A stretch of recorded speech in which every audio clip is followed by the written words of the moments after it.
terkait dengan COVID-19 dan kita akan membahas kasus rekor tertinggi penambahan COVID-19. Sudah bergabung bersama Ainyu Siang pemirsa Bapak Pandu Riono, epidemiolog Fakultas Kesehatan Masyarakat Universitas Indonesia. Selamat siang Pak Pandu, angka Selamat positif. Siang, Mbak Desa. Baik, Kabar? Sehat Pak. Asisten. Pak Pandu, angka positif corona kemarin melonjak hingga 3.308. Ini langkah yang harus segera diambil pemerintah seperti apa? Memperbanyak tes PCR atau kembali mengetatkan aturan dan juga aktivitas masyarakat?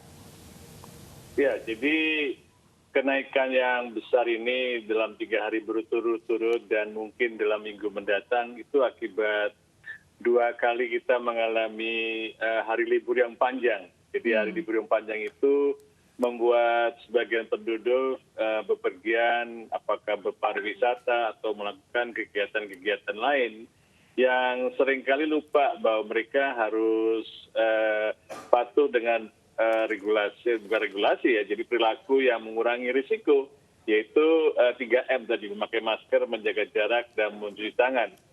Karena kalau tidak, maka itu akan meningkatkan risiko penularan, dan memang sudah terbukti bahwa jadi peningkatan. Jadi memang sulit sekali kita mengendalikan pandemi ini, di mana pelonggaran terus meningkat dan masyarakat juga merasa seperti tidak dalam era pandemi, itu akan menyulitkan kita bersama. Karena itulah kita harus bersama-sama mengubahnya. Pertama, pemerintah harus tetap mengedukasi masyarakat, mengingatkan, terutama pada waktu mereka masuki liburan yang panjang. Jadi walaupun mereka disuruh melakukan pariwisata misalnya, tetap harus melakukan 3M tadi. Terus kedua ya memang juga harus ditingkatkan surveillance, yaitu testing, pelacakan, dan isolasi. Ini yang paling bisa kita lakukan, di mana masa pelonggaran itu semakin lama semakin tidak terasa bahwa kita hidup di era pandemi.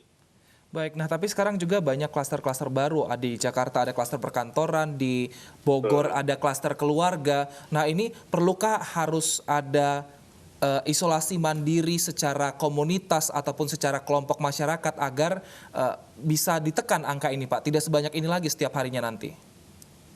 Iya, jadi kesalahan yang sudah diingatkan berkali-kali bahwa di Indonesia ini isolasi mandiri itu tidak cocok. Karena isolasi mandiri kan artinya mereka mengisolasi di rumah, dan kondisi rumah di Indonesia kan tidak mungkin memisahkan antara yang sudah terinfeksi dengan anggota masyarakat atau anggota keluarga yang belum terinfeksi. Makanya setiap orang yang sudah terkonfirmasi positif dan orang yang sudah suspek atau kontak erat dengan orang yang positif itu harus diisolasi di tempat yang disediakan oleh pemerintah. Dengan demikian maka kita menghindari penularan di keluarga. Di Indonesia ini sejak beberapa 3 bulan terakhir ini peningkatan klaster rumah tangga luar biasa. Bukan hanya di Jakarta, bukan hanya di Bogor, hampir di semua wilayah Indonesia. Karena itu regulasinya regulasi yang dikeluarkan oleh Kemenkes. Baik. Jadi saran saya adalah hapus itu isolasi mandiri. Isolasi ya isolasi. Di mana? Di tempat yang disediakan oleh pemerintah. Dan pemerintah harus menyediakan tempat isolasi kalau mereka tidak bergejala atau bergejala ringan. Nah, kalau bergejala berat baru diisolasi di rumah sakit atau sambil dirawat. Baik. Nah itu tadi soal keluarga. Nah kita juga mempunyai informasi mengenai klaster kantor yang terjadi di beberapa daerah. Kita simak bersama Pak informasinya.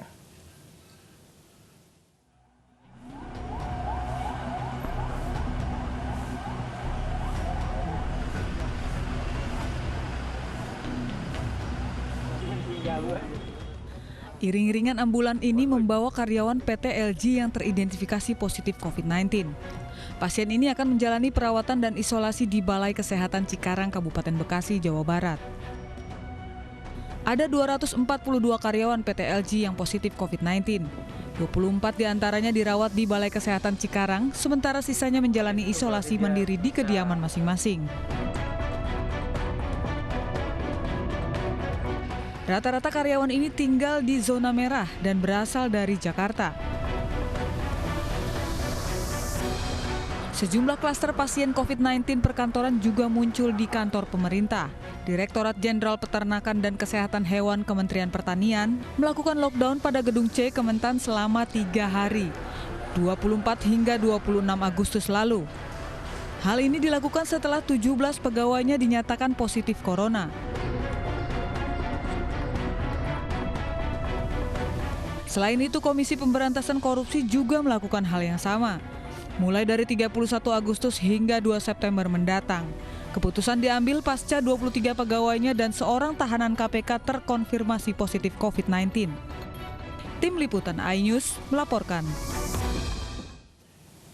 Baik, Pak Pandu, klaster perkantoran semakin meningkat dan mungkin juga ini sebuah dilema antara menahan kinerja tapi juga membutuhkan mungkin peningkatan ekonomi. Apa saran Anda ke depannya untuk menekan klaster perkantoran ini? Ya, jadi kan perkantoran itu seharusnya kan tidak 100% bekerja di kantor. Jadi masih ada pembatasan hanya 50% bekerja di kantor dan 50% kerja di rumah, bergantian lah gitu, bergantian. Dan kemudian kalau di kantor itu suasananya seringkali orang lupa bahwa kalau masuk ruangan yang ber-AC kemudian melepas masker. Padahal mereka harus tetap menggunakan masker karena kita tidak tahu teman-teman di kantor kita siapa yang sudah terinfeksi, siapa yang belum. Dengan demikian maka kita harus benar-benar waspada. Jadi kewaspadaannya tinggi, baik di dalam gedung maupun di luar gedung, itu risiko penularannya masih tinggi. Dengan demikian maka pembatasan sosial di tempat kerja itu harus diupayakan karena kan pembatasan sosial berbasis komunitas sekarang harus menjadi pilihan. Di tempat kerja, di tempat pabrik, atau di tempat-tempat yang lain di mana ada himpunan masyarakat berkumpul. Dengan demikian kita harus memastikan bahwa 3M itu betul-betul diterapkan secara konsisten. Tanpa itu akan selalu ada bocoran dan kemungkinan terjadi penularan. Yang mengkhawatirkan adalah kalau terjadi penularan yang cukup banyak yang kita sebut sebagai super spreader. Jadi satu orang bisa menularkan lebih dari 30 orang. Itu satu yang sudah terjadi di beberapa tempat, termasuk di pabrik kita lihat, di secapa, di tempat-tempat pendidikan, di asrama, dan sebagainya. Ini yang perlu kita waspadai bahwa penularan COVID itu memang mengambil semacam modus berklaster. Nah, klaster-klaster ini yang kita harus antisipasi. Iya, berarti kuncinya adalah kesadaran masyarakat untuk menerapkan 3M tersebut sehingga itu nanti bisa menekan angka COVID-19. Terima kasih Bapak Pandu atas informasinya dan waktunya bergabung bersama kami di iNews Siang.